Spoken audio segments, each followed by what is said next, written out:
Hey, it's Sean and Mike, brew-dudes.com, and this evening, we have a brown ale with a story. With a story. So that's what Mike said. This is a brown ale, and it has a story behind it. So this is your story. Every beer should have a story. True that. This is a Storyland brown ale. Mm-hmm. So that's a good idea. I'll drink it. You tell the story. All right. So here's the deal. First of all, you know, we're definitely in the. I was going to say we're in transition. We're not in transition. We're in the throes of warmer weather. Hell yeah. So for me, I still want flavorful beer, but I want lower alcohol beer. Right? I still want beer that's drinkable. I want to be able to drink 3 or 4 cold ones. I don't care what the ones are. I just want them to be cold. I want low alcohol. So I'll just preface right away, this baby is 4.1% ABV. Nice. But this beer has a story. I love brown ale. My wife loves brown ale. So I was like, you know what, I haven't done a brown ale in a while, so let's do a brown ale. But this beer has a little bit of a backstory. You remember to first round Jar of Destiny? I made a British strong ale. Yep. And that recipe called for about 14 pounds of base malt, English base malt. In this case, it was Maris Otter. And then, if you remember that recipe, there was also some Amber Malt, and there was some double roasted crystal malt. Oh, the DRC from Simpsons. DRC. Okay, so that recipe, the way I formulated that recipe, it was half a pound of both of those. Half pound of Amber, half pound of DRC. I ordered my ingredients online. At the time, the homebrew shop that we order some of the stuff online for, this is the only order they've ever screwed up, so I love those guys, great service. But I got 14 pounds of base malt, and they added to it, I had to order full pound measures of the Amber and the DRC, but in my recipe, I wanted half a pound each. Oh, so what I had was 14 pounds of Maris Otter with a pound of Amber and a pound of DRC in there. So I thought, can I still brew this beer for the Jar of Destiny? And I was like, it's going to be too much color. Yep. It might be too everything. Yep. Right? Those Amber Malt and especially DRC, pretty powerful stuff. Sure. So what's a brewer to do? So you put on your brewer's hat, and I realized I had more Maris Otter. So what I did is I took that bag with all that, and I mixed it as well as I could to get it as homogeneous as possible. Wow. And I took half of it out. Okay.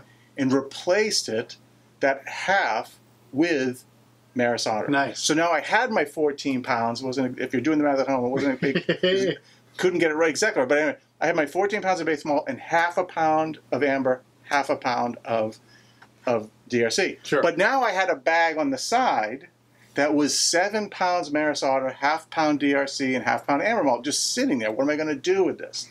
Lo and behold, here comes this beer.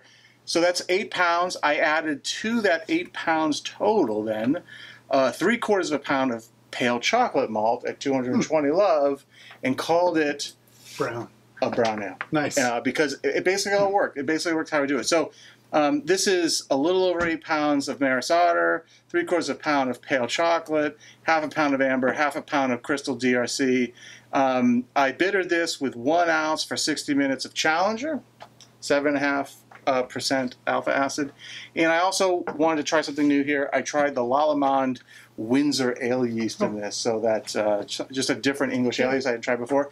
Windsor ale yeast has a medium attenuation rank in it, so it was definitely going to leave some residual sweetness.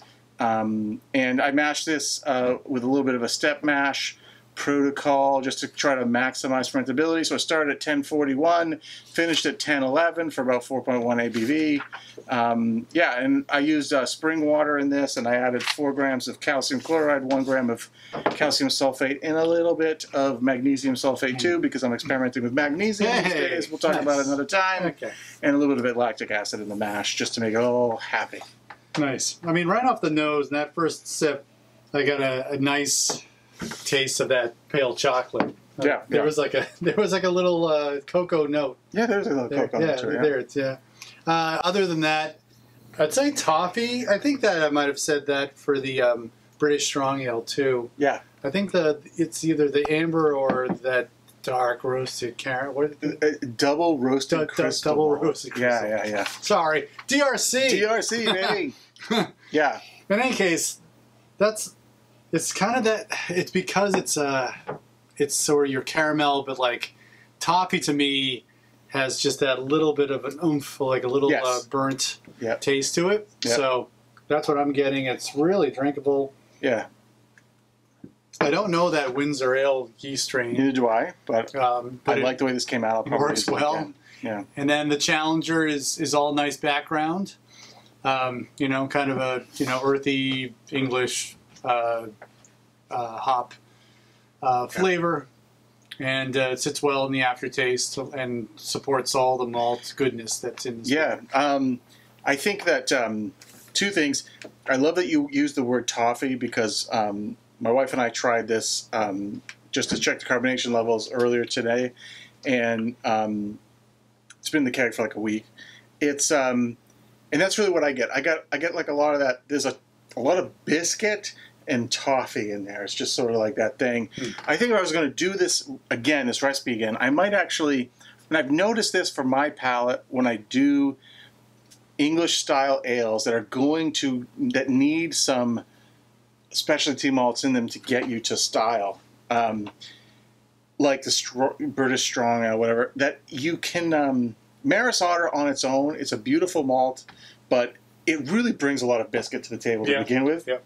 And I think pale chocolate, amber, the DRC, I think I could probably cut the Maris Otter with a little bit of like just a blander 2-row or something, American 2-row, to pull back some of that biscuit a little bit, just so it's not so biscuity. And then maybe, I don't know exactly which one of those malts is giving that super strong toffee. I like it. I just wish it was a little bit less. Really? Yeah. Yeah. It's super unique. The aroma is like super there. Yeah, like it's good. Malt aroma is on fire with this. I think that's definitely the double roasted crystal malt from what I've read about it. Yeah.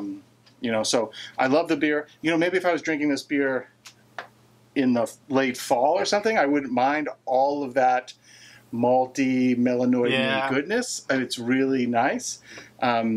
But as far as like maybe a springtime brown ale goes, it's a little bit much. But it is really great. I do really like it. Just makes me want to drink more. I think so, and I think you nailed the season right, because that's what I was thinking. I didn't want to bring it up because, hey, you know, people drinking stouts in the middle of summer, that's fine. It's all great. I think to myself, you know, but this would be great on a crisp fall day. Absolutely. Yeah. Then one other thing I want to say too is, so I like lower alcohol beers. It's no big surprise. But one thing I noticed with this beer, just having an original gravity of 1040 and then even tasting some samples during the boil where the gravity's less than 1040, there were definitely a few moments where, especially even just the sample I took after it went into the fermenter, I think one of the things, if you're going to be a session ale brewer, a low gravity brewer, you cannot get freaked out by the fact that that wort really doesn't taste very good. It's just because there's just less sugar in there than you're used to. Even jumping from 40 to like 50, 1040, 1050, there's just not that much sweetness there, and you're like, oh man, is this going to be kind of like flat tasting? You know, but once you ferment away what sugar is in there, these specialty malts really pop out for something that's there's a lot of flavor here for something that's only 4% alcohol. It's kind of the mild, English mild effect. It's in that category for sure. Yeah. Okay. Cool. Trying to make the best with a bag of, on my recipe sheet, it's called leftover brown ale. So just leftovers, like how do I use these things up in a way that's appropriate? So, well, the leftover brown ale had a good story and a great finish. So thanks for this beer. Appreciate it. If you like this video, give us a thumbs up. Subscribe to our channel because we do this kind of thing every single week. For John and Mike, brew-dudes.com. Brew on. Cheers.